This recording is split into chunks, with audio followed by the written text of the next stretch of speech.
The Local Show, sponsored by Victory in Motion, home of knee repair, not knee replacement, on News Radio 570 WSYR, on 106.9 FM, and live everywhere on the iHeartRadio app. The Local Show features in-depth conversation with business owners, employees, and influential business leaders throughout Central New York, exploring their successes, challenges, and reasons for doing business right here in our growing community. The Local Show is produced locally by Zoe Advertising. Now your hosts, Tom and Steve. Welcome back to The Local Show. We're here with some exciting guests. So George Powers from Powers Accounting, he scooted out. So we nailed John Murphy to the chair. So he's going to sit here for a little while. So if anybody needs an attorney, here's one, I guess. Well, this takes me back. In 1979, I enrolled in Geneseo to go into broadcasting, and I finally made it. It did. It worked. We're here with Helen Kelley, the development officer at Elmcrest Children's Center. How are you? I am doing well. How are you? We're doing dandy. So how does someone become a big shot at Elmcrest Children's Center? Because that's I a big wouldn't place. know. It's not my role. So how did you get there? Tell us your story a little bit. So I've been in development for about 18 years, and I've worked at many places. Elmcrest came on my radar about a year and a half ago, and I'm so thrilled to be there. The mission, the work, the staff, everything is just stellar. Yeah. So I found my home. In case people are confused, and sometimes people get confused, what is Elmcrest? So Elmcrest is a very large multi-service organization. We help mostly youth, children, and families, those who have been subject to trauma, emotional, psychiatric, mental health, behavioral issues. We have a residential program for our kids. Which means they live there, right? They live there. Okay. It's actually our smallest program. That's what most people probably think of us as, and that's on our campus on Salt Springs Road in Syracuse. There's about 50 kids, and they just can't, for many reasons, be with their families, don't have families. We keep them safe. We teach them life skills. They go to school on our campus.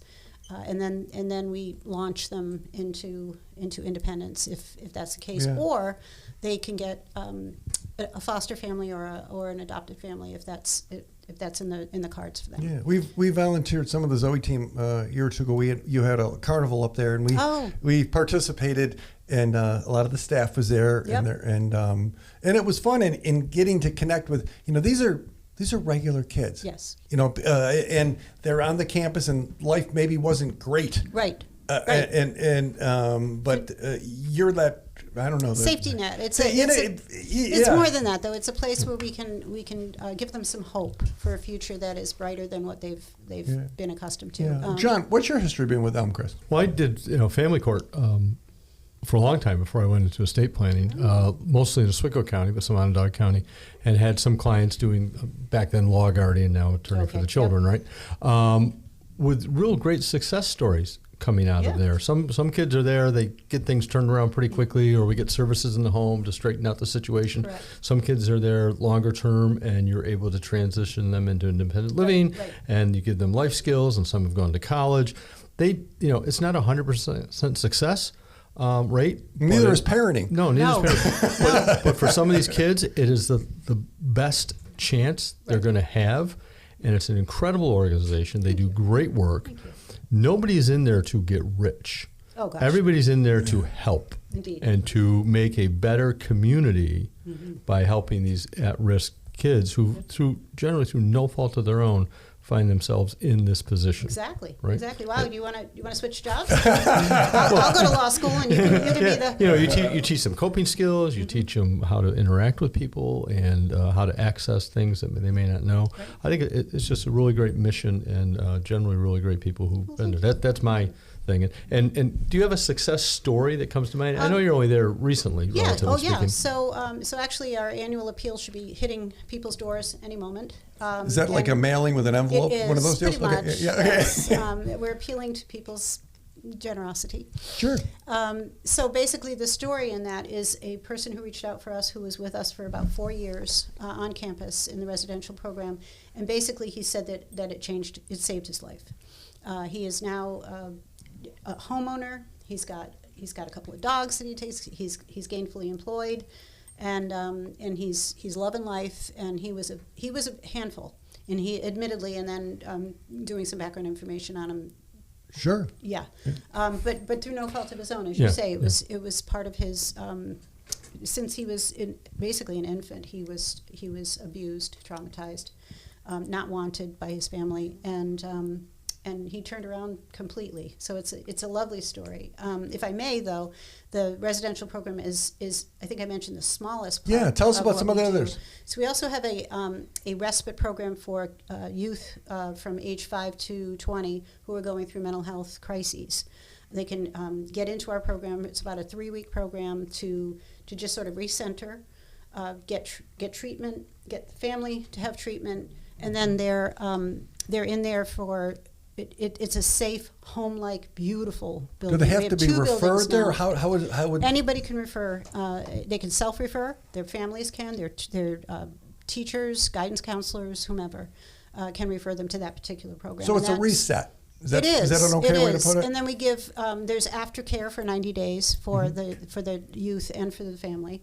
So we're preventing these crises from Getting worse. escalating. Right. So and that's a relatively new program. We opened. I remember hearing about that. Yeah, we opened our first building in 2023 on campus, and last year we added.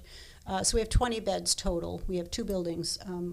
3 official programs where the kids can come in and do that. And I'm very proud of that. Elmcrest has a much bigger footprint. Tell us about some of the other programs. Yeah, 'Cause I so- think of what you just Right. said and had been there and understand. So tell us about some of the rest. So we have also daycare. We have 3 daycares and early ed programs where we do special ed and Are they all at that pre-K. campus or somewhere else? There's one on our campus. There's one on the north side, and we have a contract with Park Hill. Okay. And do their 3 and 4-year-olds through their preschool. It's a UPK type situation. Sure. Program.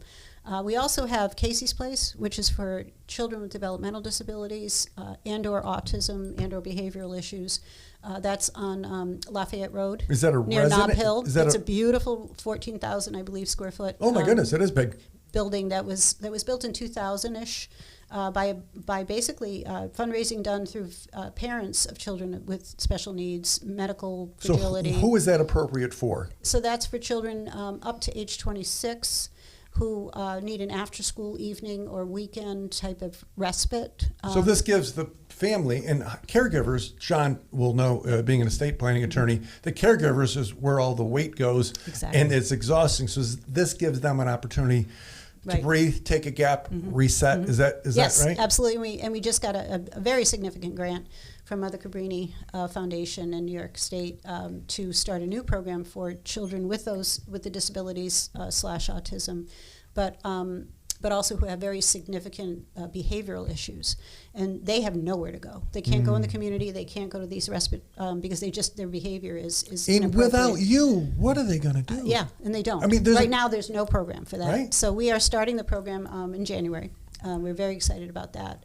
And we what we do is we've just done a strategic planning, months-long strategic planning process, making sure that our programs are still relevant, are meeting the current needs, and that program came out of that. You spoke about getting our residential kids launched into independence. We just started a brand new transition to independence program where we've dedicated one particular cottage and a group of staff to just take on these kids who are aging out of child welfare, Right.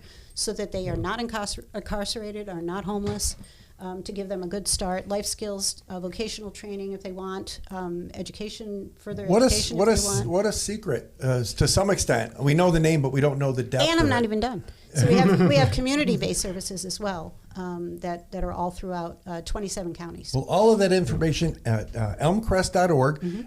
It's the kind of time of year where people tend to think about giving. Please. What a great opportunity, Yes. and we want to help support you as much and let the people know what you're there and Thank how you you. serve the community. So Thank you. elmcrest.org. They can make a donation. They can purchase a gift for some of our kids for Christmas on our Elmcrest Elves. There's many ways to support us. Thank you and we so very much. appreciate it. Thank you so much, Helen Kelley from Elmcrest. We appreciate you being here. Coming up next, Amy Spangler, the area director of the Cystic Fibrosis. Help me, John. Easy for you to say. Fibrosis. CF, the CF. The CF. She's coming up next on the Local Show.